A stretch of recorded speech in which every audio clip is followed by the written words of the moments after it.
President Trump has pardoned Hunter Biden's former business partner, Devon Archer. He was convicted of swindling an American Indian tribe, but Archer became a key informant for House Republicans investigating Joe Biden's role in his family's foreign business dealings.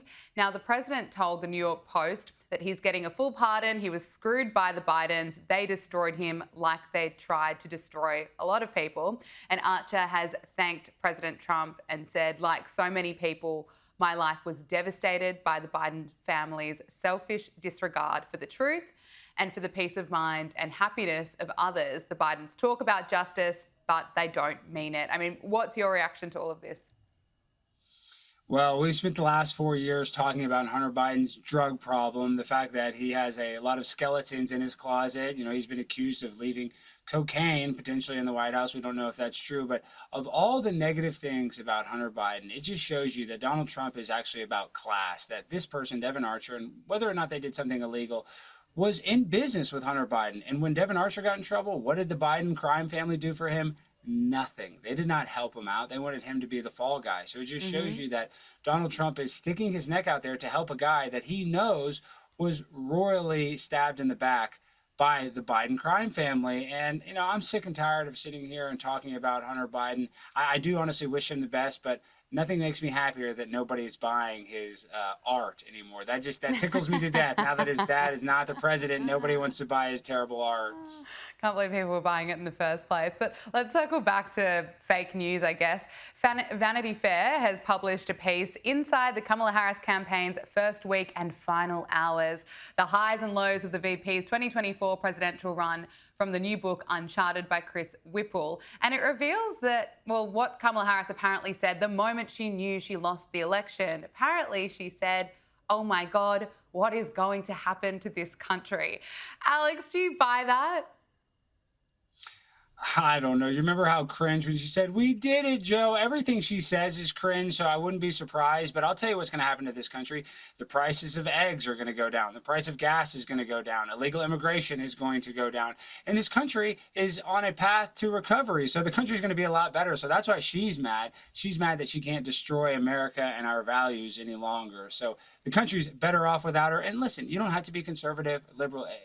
Just know this, that Kamala Harris is not a talented politician. She would have been the worst person for the job, whether you like her politics or not, because she's just not very competent. The way she even got elected or selected to be the vice president was because she was a woman of color. And that is not a meritocracy. She didn't get that position because she was the most talented person. She got that position based on on checking boxes on in her ethnicity and the fact that she's a woman. So she does not deserve to be president just because she's a woman. We need an actual talented woman, somebody that knows what they're doing. And that was the best thing that could actually happen to this country, was Kamala Harris losing this past election.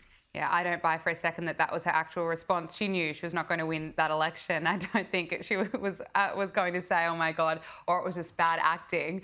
President Donald Trump signed an executive order directing the FBI to immediately declassify files related to the Crossfire Hurricane investigation, the agency probe that sought information on whether Trump campaign members colluded with Russia during the presidential race. After signing the order, Donald Trump said that now the media can review the withheld files. Take a listen. What exactly is in those files? Which gives the media the right to go in and check it. You probably won't bother because you're not going to like what you see. But this was total weaponization. It's a disgrace. Should never happen in this country. But now you'll be able to see for yourselves, all declassified. Is that correct? Would Yes, you sir. say? All declassified? Yes, sir. Everything? The FBI file with there's a classified annex, but other than that, we'll put everything in the public eye. For years, Donald Trump argued the FBI's probe, co-named, I should say, Crossfire Hurricane, was politically driven. Alex, what are we going to learn now that these files will be declassified?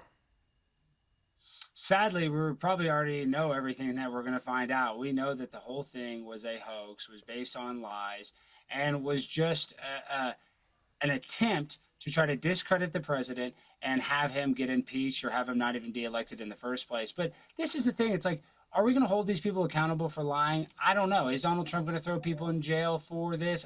Probably not. But I'm just happy that the American people are going to actually find out the truth for all the people that did think that Vladimir Putin was able to decide the election. That's absolutely insane. And I'm not saying Vladimir Putin is some good guy. He's done terrible stuff to journalists. But it would just take very little common sense to realize that Vladimir Putin was not the person that got Donald Trump elected. It's just ludicrous, but they tried to run with it because the people believed it. The media needed something to, slander Donald Trump with, and I'm happy that we're going to get the truth. But other than the truth, I don't think that we'll have any other outcome or anybody will actually face repercussions for these lies. Yeah, truth and common sense coming out years and years later. Now, I want to talk to you about voting. Trump has signed another executive order requiring people to prove their citizenship when they register to vote. Now, federal law currently requires that voters promise that they are citizens and are eligible to vote when they register, and courts have prevented states from adding documentary proof of citizenship requirements for voters. Now, Trump's order directs the Election Assistance Commission to redo its voter registration form and require voters to show US passports or other government ID that shows citizenship to register to vote. Alex, again, it seems like common sense to me.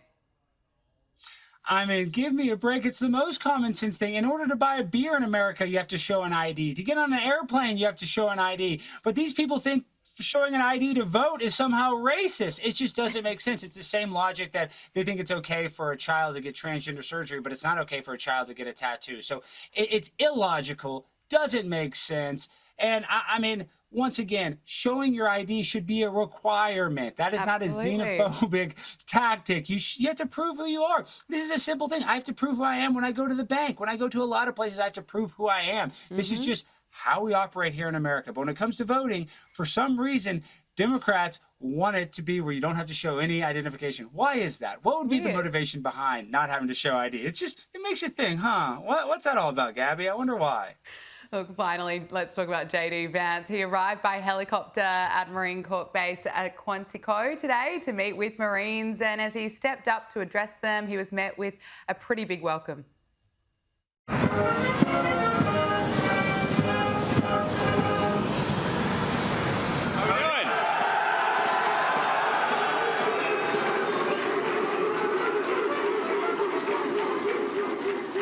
Hurrah, Marines, how we doing?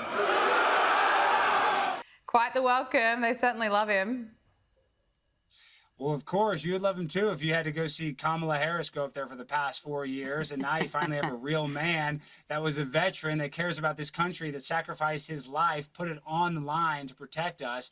So, yes, I'm not actually surprised that he got that warm of a welcome, because by going and serving in the United States military, I consider you a hero. And listen, you can criticize people. I don't necessarily like war, but I love every man and woman in the uniform, and I really appreciate their service. And that service that I appreciate, they showed that same gratitude to the Vice President, JD Vance, when they saw him, because he's one of them.